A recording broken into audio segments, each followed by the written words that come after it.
Il y a plus de 2000 ans, dans un petit village appelé Cana, Jésus accomplit son tout premier miracle. Il changea de l'eau en vin lors d'un mariage. Mais ce miracle n'était pas qu'un simple geste de compassion. C'était un tableau prophétique de sa mission sur terre. Jésus, l'époux, venait célébrer un mariage spirituel avec l'Église, sa précieuse épouse. Cette Église, c'est nous, hommes, femmes, enfants, tous ceux qui croient sincèrement. Ils ont goûté l'Évangile, mais ne l'ont pas bu. Ils ont parlé de Christ, sans le vivre. Leur cœur était déjà plein.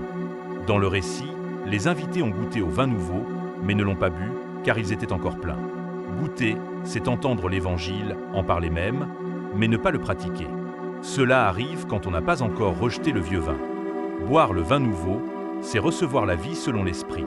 Cela produit des fruits: amour, joie, paix, patience, bonté, fidélité, douceur, maîtrise de soi.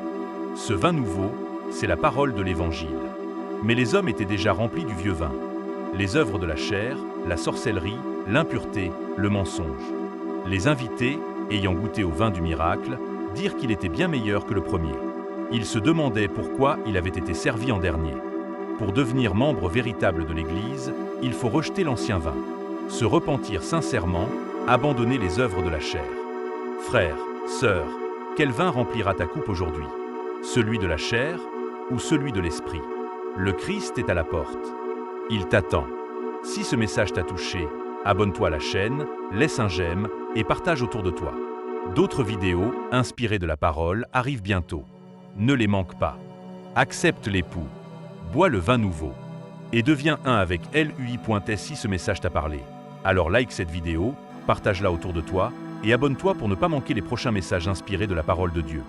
Et toi qui regardes cette vidéo, as-tu goûté sans boire?